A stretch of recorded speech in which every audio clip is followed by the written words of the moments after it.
সে সাবেক ছাত্র দলের সভাপতি ছিল ধানমন্ডির। আমরা তো এটি জানি না আমরা কেন মারা হয়েছে।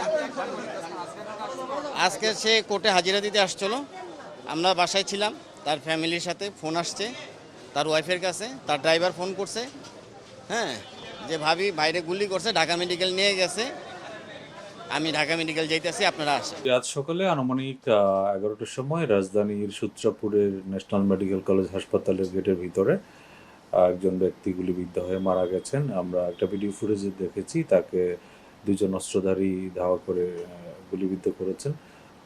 পরবর্তীতে পুলিশ তাকে ঘটনাস্থল থেকে উদ্ধার করে ঢাকা মেডিকেল কলেজ হাসপাতালে প্রেরণ করলে সেখানে কর্তব্যরত চিকিৎসকগণ তাকে মৃত ঘোষণা করেন। প্রাথমিকভাবে আমরা যেটা জানতে পেরেছি, নিহত ব্যক্তির নাম তারিক সাইফ মামুন। এই ঘটনায় কারা জড়িত এবং এই ঘটনার প্রকৃত রহস্য কী সেটা আমরা চেষ্টা করছি জানার।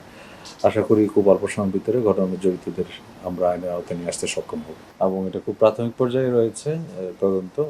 এখন পর্যন্ত আমরা এই ঘটনার তার পরিবারের পক্ষ থেকে কোনো লিখিত অভিযোগ পাইনি। লিখিত অভিযোগের পাওয়ার পরে আমরা এই পেছনের কারণগুলো কী এবং কারা জড়িত থাকতে পারে সে ব্যাপারে আমরা হয়তো জানতে পারবো। তবে পুলিশের যে প্রাথমিক যে তদন্ত, ঘটনাস্থলে তথ্য বিশ্লেষণ, সিসিটিভি ফুটেজ বিশ্লেষণ করে জড়িতদের শনাক্ত করা, এই প্রক্রিয়াটা আমরা ইতিমধ্যে আরম্ভ করেছি।